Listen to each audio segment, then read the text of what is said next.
Bonjour à tous et bienvenue dans cette nouvelle vidéo. Alors vous le savez, j'adore la nature et les animaux. C'est pourquoi aujourd'hui je vous emmène avec moi sur internet découvrir des espèces incroyables qui vivent sur notre terre. On le sait tous, la nature est étonnante. C'est pour ça qu'aujourd'hui on va voyager depuis notre écran pour parler d'espèces surprenantes. Je vous ai fait une petite sélection d'animaux incroyables qui vivent sur notre terre pour, vous en parler et aussi apprendre des trucs, hein. C'est un petit peu l'idée de ce facecam. Ce sont des animaux étranges physiquement ou alors qui ont des aptitudes folles ou alors qui sont juste très stylés que je kiffe. Alors, par contre, on va pas parler du pangolin. Non, mais parce que je vous vois venir là dans les commentaires. Aujourd'hui, tout le monde sait ce que c'est. On va laisser tranquille le pangolin. Je plaisante, mais à part ça, vraie anecdote, vraie histoire, j'avais prévu de faire un reportage animalier sur cette espèce parce que c'est l'animal le plus braconnier au monde.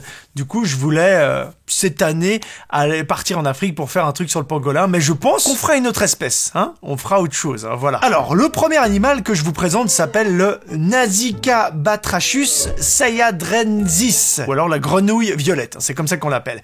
Une espèce qui vit en Inde, plus précisément dans les Ghats occidentaux, c'est une chaîne de montagnes à l'est de l'Inde. Je vous ai sélectionné ce batracien parce que déjà, il est physiquement particulier. On est tous d'accord pour dire qu'elle est très étrange, cette grenouille. Mais aussi parce qu'elle a été découverte il y a pas si longtemps, il y a seulement 17 ans. Alors ça peut paraître énorme, mais c'était en 2003, ils ont découvert cette grenouille. Tout simplement parce que cette grenouille n'est pas facile à voir. Déjà parce qu'elle sort seulement 2 semaines par année pendant la mousson pour se reproduire. Bon, elle a été officiellement répertoriée en 2003, mais les populations locales la connaissaient déjà. Ils voient régulièrement ces têtards se développer dans les cascades. Mais c'est assez fou de se dire que c'est une nouvelle espèce qu'on a découvert il y a pas si longtemps et déjà physiquement elle est très spéciale.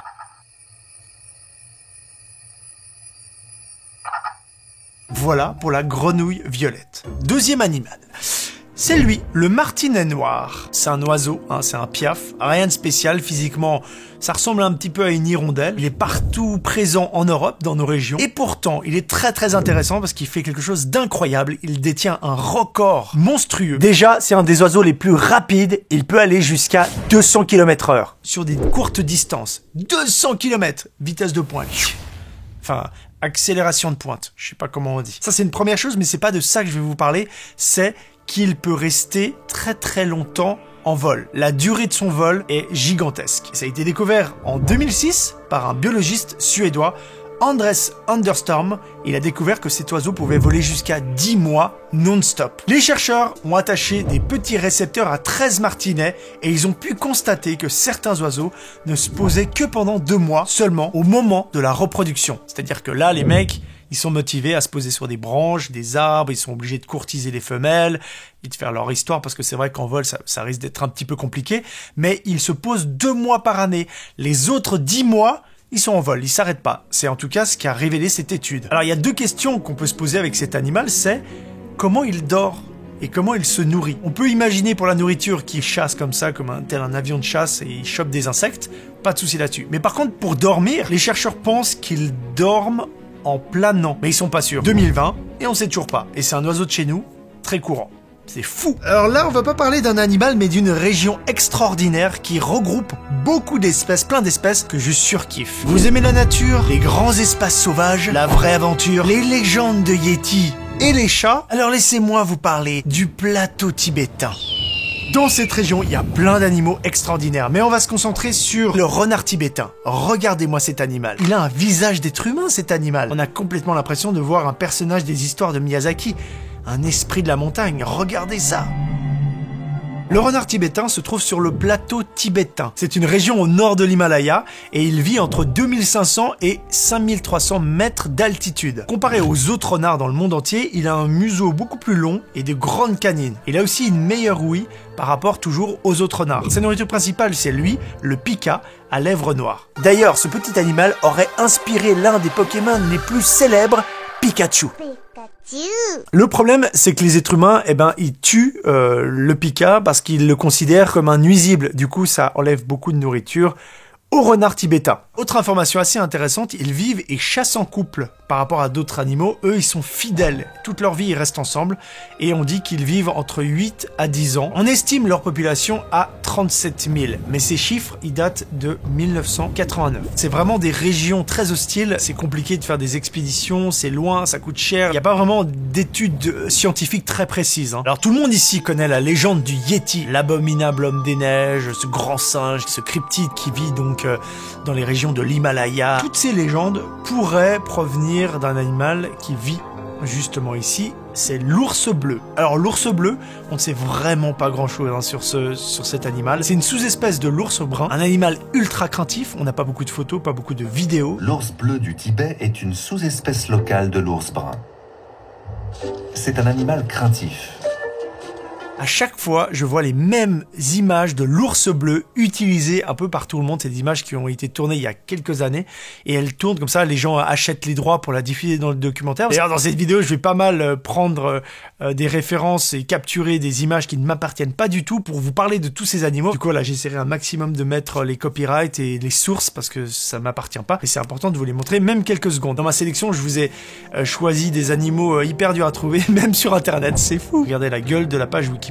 Si tu cherches des infos, l'ours bleu du Tibet, il n'y a pas grand chose. En fait, la vidéo, je vais l'appeler les animaux du plateau tibétain, hein, tellement il y en a que j'ai envie de vous présenter. On continue, le suivant, c'est le manul ou chat de palace, un des plus petits félins au monde, mais avec la fourrure la plus longue et épaisse des félins. En même temps, il peut supporter des températures jusqu'à -50. C'est un félin, donc forcément, c'est un grand chasseur. Il a une tête aplatie, comme vous le voyez, avec des petites oreilles, et il a une capacité de mimétisme à se fondre dans le décor assez impressionnant. Et c'est un peu sa force hein, pour aller chasser dans des milieux ouverts dans ces régions qui sont des gros plateaux comme ça. C'est ça qui lui permet de chasser des proies. C'est marrant parce que c'est à la fois un animal super charismatique mais mignon. On estime la population à 15 000 individus dans toute l'Asie. Donc c'est vraiment très peu. On le trouve dans les steppes froides de l'Asie centrale. C'est un animal très chassé pour sa fourrure. Par exemple en Mongolie, ils en font des chapeaux. La bonne nouvelle, c'est que maintenant c'est une espèce protégée dans beaucoup de pays où il vit. Chine, Kazakhstan, Mongolie, Iran, Inde, Pakistan, Russie et Turkménistan. Il vit dans tous ces pays et il est protégé. Yes! Et je peux pas terminer ce chapitre sur les plateaux tibétains sans vous parler de la fantastique, la magnifique panthère des neiges, qu'on appelle aussi le fantôme des montagnes. Aujourd'hui, elle est quand même très connue. Il y a eu beaucoup de docs dessus. Il y avait même eu un système d'exploitation que Mac a sorti qui s'appelait Snow Leopard. Alors, les panthères des neiges, elles vivent dans les montagnes de préférence avec des pentes bien escarpées et rocheuses. On les trouve entre 2700 jusqu'à 6000 mètres d'altitude. Donc là aussi, pour nous les êtres humains, si on veut aller l'observer ou les répertorier ou les étudier, c'est très compliqué. Toujours dans les terrains hostiles, des températures de malade, des terrains escarpés. Le Mordor à côté, c'est rien. Hein. Cette région, c'est très compliqué. Et en plus de ça, elle se cache tellement bien que, en fait, on dit souvent, les panthères voient plus d'êtres humains que l'être humain voit de panthères. Je vous mets une petite vidéo et vous allez voir à quel point c'est dur de la trouver. Je vous laisse 2 secondes. 1, 2, elle est là. Les spécialistes et les photographes qui vont là-bas pour essayer de la filmer, de la voir, passent plusieurs semaines, voire même plusieurs années pour bien pouvoir capter des images, etc. Parce que c'est un animal très compliqué. On ne la trouve pas seulement sur le plateau tibétain, mais aussi au Népal, en Inde, au Pakistan, en Chine, en Russie, en Mongolie, et aussi en Afghanistan, au Kazakhstan, au Kyrgyzstan, au Tadjikistan, en Ouzbékistan et en France. Non, c'est pour savoir si vous suivez. En même temps, c'est un animal qui a besoin d'un territoire gigantesque. Ça peut aller jusqu'à 40 ou 400 km² pour un seul animal. Elle mange, si elle arrive à trouver de gros animaux, comme par exemple les moutons bleus, les bouquetins de la région de Maktor, les mouflons. Ils se rabattent aussi sur des petits animaux et ça arrive très souvent qu'ils mangent du bétail, donc des yaks. Population estimée entre 4500 et 8700 individus. C'est vraiment peu et c'est une espèce en danger de disparition. C'est vraiment un animal qui me fascine, elle est belle, elle est stylée. Et en même temps, t'as envie de lui faire un câlin, elle est gracieuse. Et vraiment, c'est un félin magnifique. Si tout ça vous intéresse, ces animaux et cette région, et vous aimez la photographie, la nature, eh bien, je vous invite à vous intéresser au travail du photographe Vincent Munier. Il a observé les panthères de neige comme personne, plusieurs années de travail.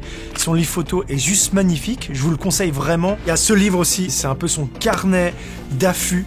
Il a fait tout un travail donc sur cette région-là. Les premières rencontres avec tous ces animaux sauvages que je vous ai cités, lui, il les a vus, il les a photographiés dans des conditions respectables. Évidemment, si je vous en parle, c'est que cette vidéo est sponsorisée par... Non, je rigole, pas du tout. C'est juste que je kiffe énormément depuis plusieurs années maintenant son travail. Et vraiment, si vous voulez vous pencher sur ces régions, checkez son travail. Vincent Munier, Tibet, vous ne serez pas déçus. Alors là, on va quitter les steppes glaciales du Tibet pour rentrer dans de la science-fiction. Je vais vous parler de Bodicium globular, un insecte avec des excroissances particulièrement étranges. Il vit en Amérique du Sud, au Brésil, dans les forêts tropicales.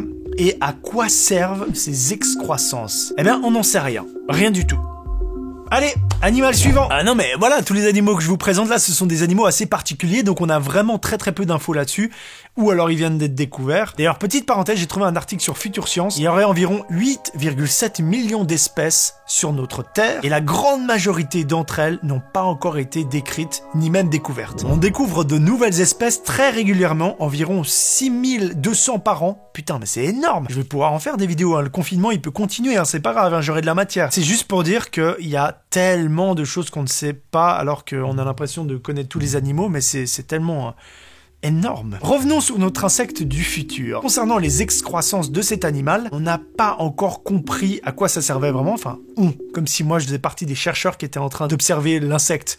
Les chercheurs ne savent pas exactement à quoi ça pourrait servir cette espèce d'antenne, qui ressemble d'ailleurs fortement à un rotor d'hélicoptère. Mais on pense que c'est un outil d'intimidation pour essayer de feinter leurs prédateurs. On pense que l'insecte a mimé soit des fourmis ou des araignées qui portent des proies, ou une araignée en position d'attaque, ou un insecte, en tout cas quelque chose de menaçant. Autre possibilité, ça servirait à percevoir l'environnement. C'est totalement différent là les gars, faut vous mettre d'accord. On a vu qu'il y a des poils sur les petites sphères, mais là encore, on n'est pas sûr. J'ai oublié de vous dire, cet insecte, il mesure 6 mm, 6-7 mm. Merci à Dr Andreas Kay. Je suis en train d'être sur sa chaîne YouTube là pour vous montrer cet insecte incroyable. Il a une chaîne YouTube dans laquelle il filme plein d'insectes et de façon très jolie. On quitte la forêt amazonienne pour plonger dans les profondeurs de l'eau.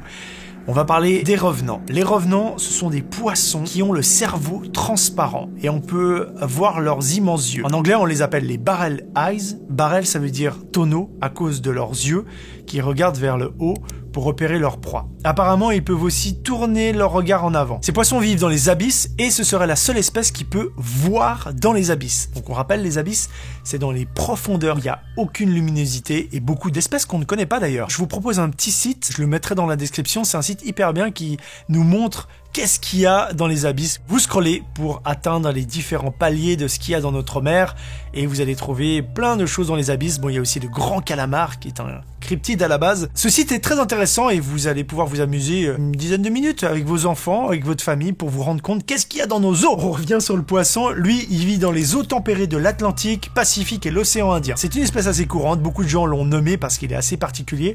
On finit avec le terme scientifique. On l'appelle le Non, j'arriverai pas à le dire. Opisthoprocitaedae. Je préfère revenant. Connaissez-vous la sangsue tyrannosaure? Je vous le dis, j'ai choisi cet animal uniquement pour le nom, la sangsue tyrannosaure. Oublie, y a rien de mieux, y a rien de plus badass. Elle vit dans le Pérou amazonien. La sangsue dite tyrannosaure, Tyrannodella rex, a été découverte en 2007 en Amazonie péruvienne dans le nez d'une jeune fille. Ah, sympa. Elle possède de grandes dents, c'est ça qui lui a donné son surnom, mais d'une seule mâchoire. Et elle a des habitudes un petit peu désagréables et répugnantes et dangereuses pour l'homme. Pour pomper le sang de ses victimes, la sangsue tyrannosaure s'introduit dans les muqueuses des mammifères, c'est-à-dire au niveau des voies respiratoires, du rectum, de l'urètre, du vagin ou des yeux. Ah.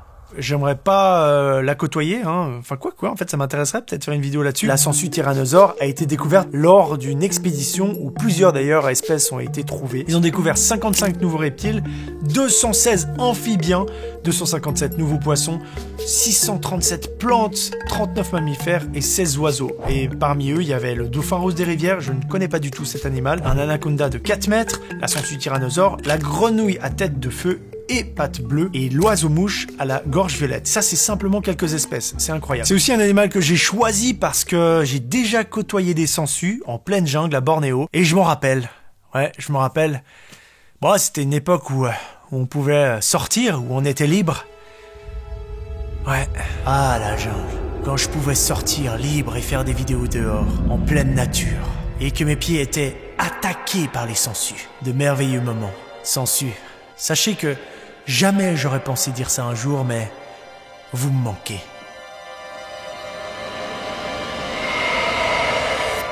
Si jamais parmi vous il y a des gens qui cherchaient des sujets pour des exposés, pour des animaux un peu étranges, j'espère que ça va vous aider. Et très important aussi avant qu'on se quitte, si vous êtes un spécialiste des espèces que j'ai nommées ou un photographe ou alors vous connaissez très bien les régions où vous savez où trouver ces espèces, téléphonez-moi et on part faire une vidéo sur une de ces espèces parce qu'elles sont toutes incroyables. C'est simple. Enfin, quand on pourra sortir du coup, mais le temps de se préparer, le temps de s'équiper, de se remettre en forme, parce que suivant les régions, ça risque d'être très violent. Bon, et puis pour finir, je voulais faire un truc un peu différent. J'ai encore une espèce d'animal que j'ai mis de côté, mais je me suis dit que ce serait plus marrant. Je vous balance cette photo de l'animal en question et vous me dites s'il existe vraiment. Faites-le au feeling et faites-le vraiment. Vous m'écrivez dans les commentaires. Ah, je pense que c'est faux, c'est pas vrai, c'est du Photoshop. Ou alors, oui, je connais cette espèce. Elle existe. Jouez vraiment le jeu instinctivement. Allez-y, postez directement votre réponse. Soyez francs. Sachez que moi, quand j'ai vu cette photo, je me suis totalement trompé. Ma réponse était ultra fausse. Et après, vous allez pouvoir vérifier sur internet si ça existe vraiment. Et puis, je vais vous mettre, je pense, 2-3 jours après que cette vidéo sorte, la réponse en commentaire. Comme ça, si les gens, ils ont pas trouvé si ça existe vraiment ou pas. Je vous mets la photo de l'animal. Je vous la mets ici. Ok, tac. Est-ce que cet animal existe selon vous? Notez-moi dans les commentaires. De toute façon, il y a beaucoup de fakes sur internet. Et il y a aussi beaucoup d'espèces incroyables. Donc à vous de choisir. Il existe ou pas? Comme d'habitude, je vous remercie d'avoir regardé cette vidéo. J'espère que vous avez appris des petites choses. On passe un temps ensemble. On s'instruit. Ouais, on s'instruit en fait. On peut dire on s'instruit. On apprend des petites infos comme ça à droite à gauche sur des espèces qu'on ne voit pas tous les jours. Dans tous les cas, je vous remercie beaucoup et je vous dis à très vite pour une prochaine vidéo. À vite, j'en sais rien. Peut-être que je vais arrêter les facecam. Je continue les facecam ou pas? Ou on attend que je puisse sortir, c'est-à-dire dans 2 mois pour refaire des vidéos à l'extérieur. Vous me dites.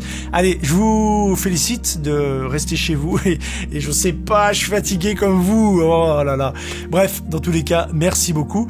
Et j'ai cette coupe de cheveux depuis le début de la vidéo et personne m'a rien dit. Yes, ça fait plaisir en tout cas. Merci beaucoup et à bientôt. Prenez soin de vous. Ciao.